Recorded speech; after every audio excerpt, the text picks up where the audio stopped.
میں نبوت فقط ایک مسئلہ نہیں ہے، عزت مصطفیٰ مقام مصطفیٰ کا دوسرا نام عقیدہ ختم نبوت ہے۔ آبرو مصطفیٰ کا دوسرا نام عقیدہ ختم نبوت ہے۔ عظمت مصطفیٰ، آداب مصطفیٰ، تعظیم مصطفیٰ، ان سب کا دوسرا نام عقیدہ ختم نبوت ہے۔ اور جو دنیا کے اندر اس عقیدے کو مضبوط کر کے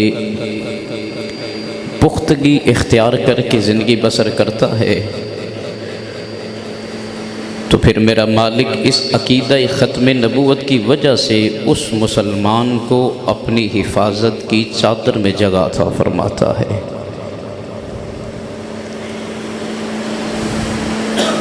عقیدہ ختم نبوت کا تحفظ کائنات کی اصل ہے۔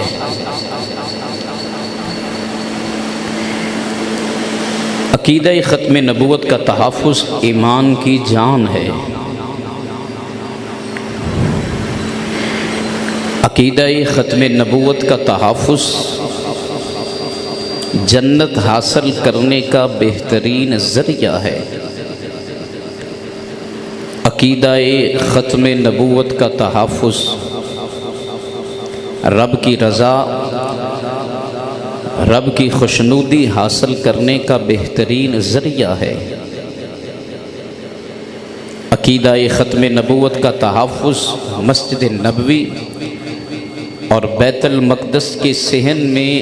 لیلۃ القدر کی رات میں ساری رات عبادت کرنے سے زیادہ افضل ہے۔ عقیدہ ختم نبوت کا تحفظ ایک گھڑی، اپنی زندگی کی ایک گھڑی اس عقیدے کا تحفظ کرنا 70 سال کی عبادت سے زیادہ افضل ہے۔ یہ ایسا عقیدہ، روشن عقیدہ اور ایسا خوشبو والا عقیدہ عقیدہ ختم نبوت ہے کہ اس عقیدے کا تحفظ کرنے والا اگرچہ گناہ گار ہے، اگرچہ فاسق ہے، اگرچہ فاجر ہے، اگرچہ گناہوں کی دلدل میں پھنسا ہوا ہے، اگرچہ ساری زندگی وہ اللہ اور اس کے رسول کی نافرمانی کرنے والا ہے، لیکن عقیدے کے لحاظ سے اس عقیدہ ختم نبوت کا تحفظ کرنے والا ہے تو میرا مالک اس عقیدے کے تحفظ کی برکت سے گناہ معاف کر کے جنت کا داخلہ عطا فرماتا ہے۔ یہ ایسا ایک عقیدہ ہے ختم نبوت کا، ایسا عقیدہ ہے، فرائض و واجبات اپنی جگہ ہیں، ان کے فضائل، ان کے انعامات، ان کے نوازشات سارے اپنی جگہ ہیں، لیکن عقیدہ ختم نبوت کا تحفظ ایسا اہم فریضہ ہے کہ بزرگوں نے فرمایا جو زندگی کے اندر اپنی زندگی میں عقیدہ ختم نبوت کا تحفظ کرتا ہے، جب اس عقیدہ ختم نبوت کے لیے قدم اٹھاتا ہے تو اللہ کے رسول اسے اپنے دست رحمت میں جگہ عطا فرماتے ہیں۔ ایسا یہ روشن عقیدہ ہے۔ اب دیکھو نا، انسان ہے، فرائض و واجبات میں کمی پیشی ہو سکتی ہے، انسان غلطی کا پتلا ہے، خطا کرتا ہے، کر سکتا ہے، کرے گا، لیکن فرمایا کہ جو اس عقیدے کے تحفظ کے لیے قدم اٹھائے، اس عقیدے کے تحفظ کے لیے اپنی بساط کے مطابق، اپنی طاقت کے مطابق جب کوشش کرے، اگرچہ گناہ گار تھا، اگرچہ فاسق تھا، فاجر تھا، اگرچہ کہ ساری زندگی اللہ اور اس کے رسول کی ذات سے دور تھا، احکام خدا و مصطفیٰ سے دور تھا، لیکن فرمایا جب اس عقیدے کا تحفظ کرتا ہے اللہ گناہ معاف کر کے جنت کا داخلہ عطا فرماتا ہے۔ بہقی شریف کے اندر امام بہقی نے لکھا ہے، میرے آقا ایک جنازہ کے لیے تشریف فرما ہوئے، جب میرے آقا مصلی امامت پہ تشریف فرما ہوئے تو حضرت امیر المومنین امام المسلمین خلیفہ دوم حضرت سیدنا عمر بن خطاب رضی اللہ تعالی عنہ نے عرض کی، حضور آپ اس کا جنازہ نہ پڑھائیں، رہنے دیں اس کو، یہ خود ہی پڑھ لے جنازہ، آپ اس کا جنازہ نہ پڑھائیں۔ میرے آقا نے فرمایا عمر وجہ کیا ہے؟ عرض کی حضور یہ فاسق ہے، یہ فاجر ہے، ساری زندگی تو یہ آپ کے احکام سے دور رہا ہے، زندگی میں اس کو توفیق نہیں ملی کہ آپ کی سنت پہ عمل کرتا، آپ کی سیرت پہ عمل کرتا، زندگی میں اس کو توفیق نہیں ملی کہ اللہ اور اس کے رسول کو راضی کرتا۔ میرے آقا نے جناب عمر کی بات سنی اور لوگوں کی طرف چہرے ودھا فرمایا، مجمع والوں بتاؤ کیا تم میں سے کسی نے بھی اس شخص کو اسلام میں آنے کے بعد اسلام کے کسی کام پہ عمل کرتے دیکھا ہے؟ اب سارا مجمع خاموش تھا۔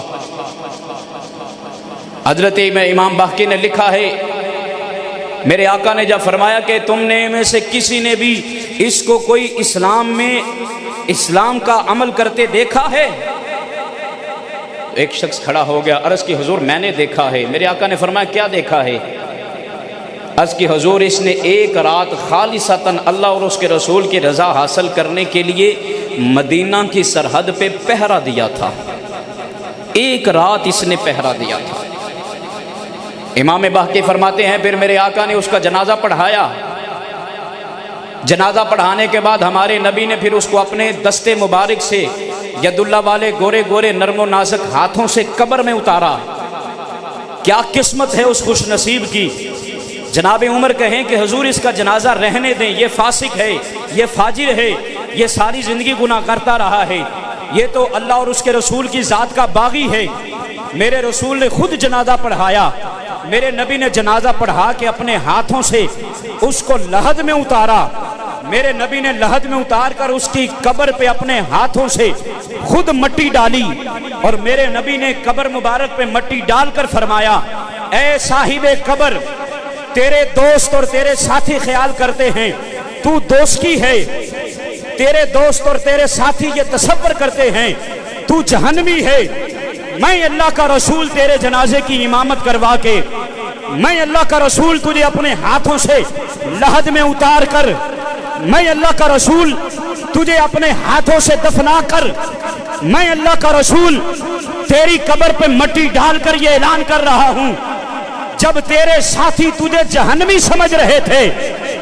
جب تیرے ساتھی تجھے دوست کی خیال کر رہے تھے،